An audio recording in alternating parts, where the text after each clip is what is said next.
In today's video, I'm going to teach you how to report damage on Turo in a way that's straightforward and stress-free. Let's begin by emphasizing the importance of those initial steps. As soon as you spot any kind of damage, like scratches, dents, or even a flat tire, it's crucial to document it immediately. What you want to do is take clear and multiple photos from various angles.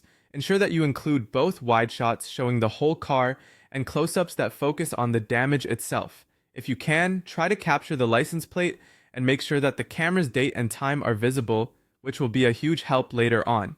Here's a pro tip just to keep in your back pocket. Always take pre-trip and post-trip photos. It's a great habit that can protect you in these types of situations. Once you have your photos ready to go, the next step is to open the Turo app or head over to their website. Logging in should be second nature by now.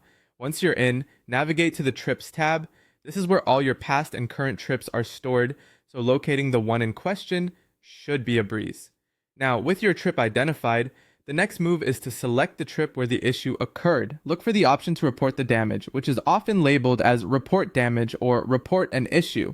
It won't be hard to find and is typically prominent on the trip's page. After selecting this, you'll be directed to a damage report form. Filling this out accurately is key.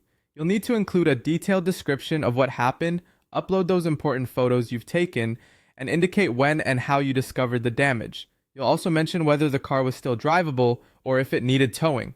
Providing this information ensures that the claims team has a clear picture of the situation. Submitting your report sets the review process into motion. Turo's claims team will get into contact with you both through email and in-app messages, informing you of any additional documentation needed, such as more photos or a repair estimate. They might even request a police report if the scenario requires one.